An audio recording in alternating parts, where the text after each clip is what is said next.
Salut. Tu sais probablement que les dinosaures ont disparu il y a 60 millions d'années à peu près, suite à la chute d'une météorite. Bon. Et que ça a permis l'émergence des mammifères et donc des humains. Du coup, si. Moi, c'est ce que je savais il n'y a pas si longtemps que ça. Et du coup, ça apparaît comme un cataclysme majeur. Si tu veux. Il y a un côté dramatique. Une météorite tombe sur Terre, elle tue tout le monde, c'est grave, c'est triste, quoi. Voilà. C'est pas bien, c'est un défaut de conception, c'est pas normal.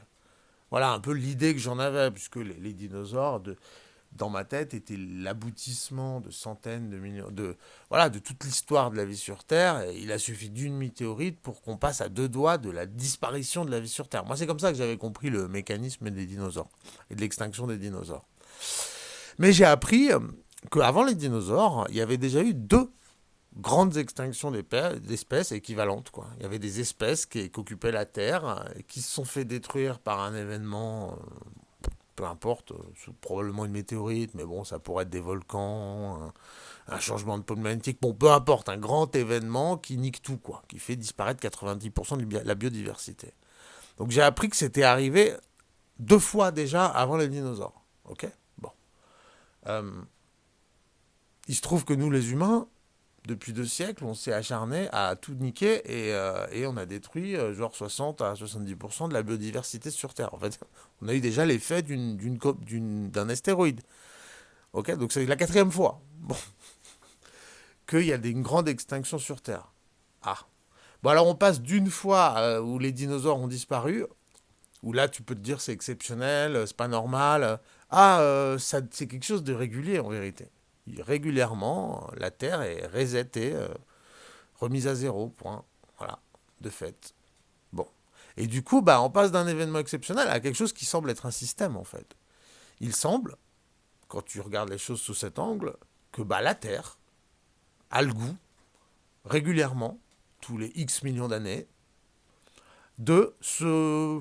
Voilà, de faire le ménage, tu vois, un peu comme un chien qui remuerait ses poils un bon coup pour enlever toute la poussière et la.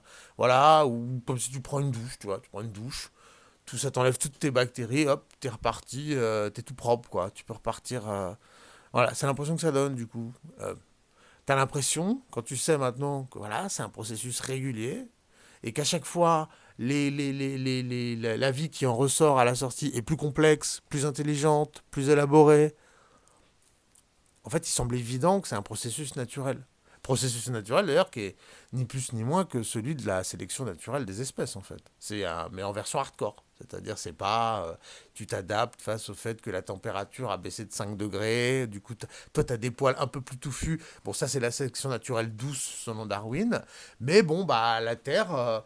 Voilà, si tu prends encore, tu t'éloignes au temps géologique, bah d'un coup, la Terre, tous les X millions d'années, elle te met un gros coup de pression au groupe d'êtres vivants. Gros système de sélection naturelle, ne survivent que les plus malins, les mieux organisés, les je ne sais quoi. Voilà. Ceux qui.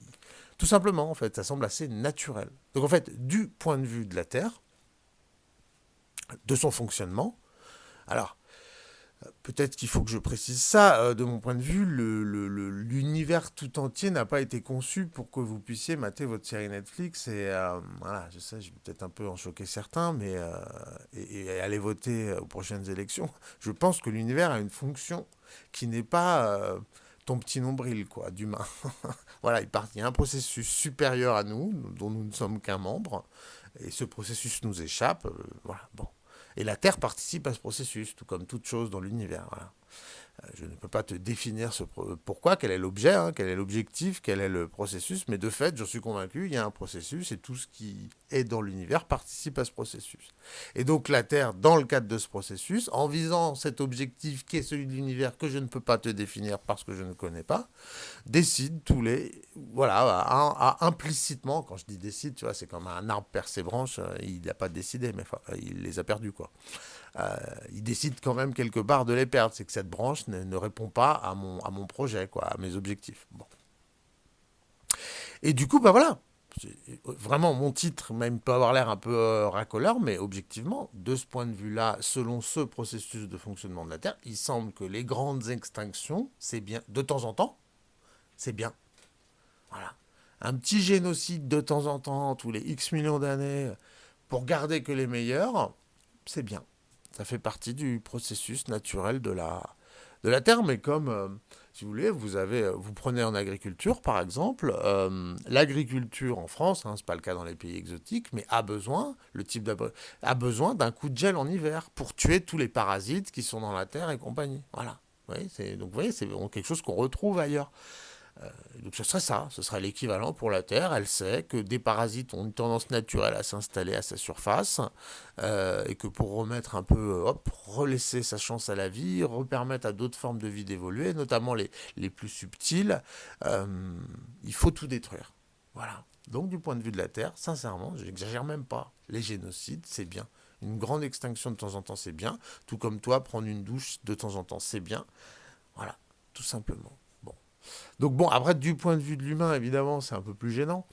Euh, Quand c'est toi le génocidé, bon, évidemment, t'es moins chaud sur le projet. Euh,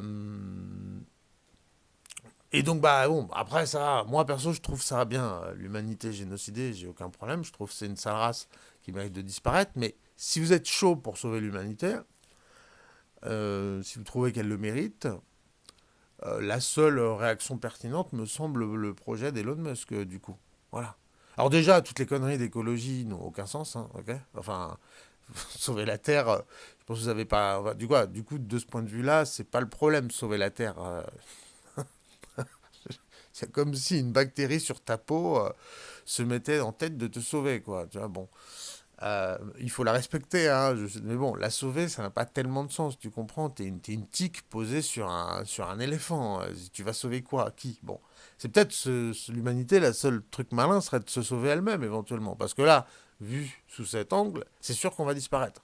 Puisque la Terre, on est sur un organisme vivant qui régulièrement génère un grand. Voilà, se remet à neuf. Bon. Donc, du coup, de ce point de vue-là, on est certain qu'on va on sera rattrapé par la patrouille. Il y aura un jour. Et d'ailleurs, il y a de bonnes raisons de penser quand même que, bon, je ne veux pas partir là-dedans, je m'en fous, mais encore une fois, qu'il y a 12 000 ans, et on le sait, hein, il y a 12 000 ans, il y a eu un immense bouleversement sur Terre, il y a une météorite qui est tombée. Quand même de bonnes raisons de penser qu'il y avait déjà des êtres humains avant, hein, des sociétés.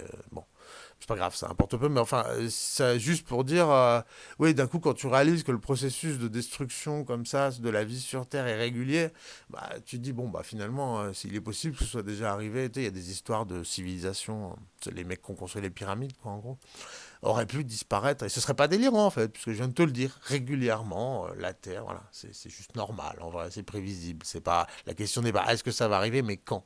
Voilà, est-ce que... Bon. Du coup, voilà, la seule chose qui serait maligne de ce point de vue, si l'humanité voulait se sauver, ce serait de suivre le projet d'Elon Musk, quoi. C'est-à-dire, vous devriez être obsédé. Déjà, quand tu as compris ça, tu te serres les coudes, parce que de ce point de vue-là, tu comprends, tu te serres les coudes, vous êtes tout petit face à une météorite potentielle ou je ne sais quoi, bon, bah, t'as envie d'être le plus nombreux possible et bien organisé, parce qu'en gros, ça, c'est écrit, ton destin. Le destin de l'humanité, c'est de disparaître. Voilà. Comment elle échappe à ça, en gros? Encore une fois, moi, j'en ai rien à foutre. Hein. Mais si le projet, il semble qu'il y en a parmi vous qui semblent considérer que l'humanité mérite de survivre, bon, bah, la seule attitude pertinente, c'est le projet d'Elon Musk. C'est de dire nous devons devenir une espèce multiplanétaire. Rapidement. Voilà. Le plus rapidement possible parce que tu ne sais pas quand ça va arriver en fait. Voilà. Donc, et penser à un monde comme ça, quoi. Là, arrêter de se faire la guerre, se serrer les coudes et penser en termes d'humanité en se disant on veut aller coloniser d'autres planètes comme les fourmilières pollinisent en fait. Voilà. Et les fourmis, voilà, typiquement, qui sont exemplaires, elles ont traversé les temps, je crois. Il me semble bien que les insectes, pour le coup, eux, ont traversé déjà les quatre grandes extinctions, quoi. Et les fourmis, elles sont toujours là et en pleine forme. Bon, bah, les fourmis, les ruches, les termites ont tous un processus de... Et c'est comme ça qu'elles survivent, en fait, en se déplaçant d'un biome à un autre et en s'adaptant à ce nouveau biome. Bon, bah, il semble évident que c'est la seule solution pour peu qu'on veuille sauver l'humanité, de penser de faire de nous une espèce multiplanétaire. Parce que là, pour l'instant, moi, ce que je vois, les humains en mode oui, j'ai des problèmes, je vais voter. Bon, franchement, vous ressemblez vachement à des dinosaures quand même, hein. Vous êtes là en train de vous gratter le cul et de bouffer des feuilles et de vous engueuler pour une feuille alors qu'il y a une météorite qui va vous tomber sur la gueule, hein. C'est un peu l'impression que vous donnez. Auquel cas, si c'est pour rester à ce niveau de conscience, vous disparaîtrez comme les dinosaures, quoi. Voilà. Donc soit l'humanité a atteint le seuil de conscience d'Elon Musk, elle comprend que la seule logique, vraiment la seule attitude pertinente, c'est de le plus vite possible aller squatter d'autres planètes, parce qu'on sait que la Terre va nous détruire, parce que la Terre, elle aime ça, détruire toute forme de vie sur sa surface. Ou alors vous restez là, vous grattez le cul, à aller voter, à regarder des séries, et en attendant tranquillement la destruction de l'humanité, quoi.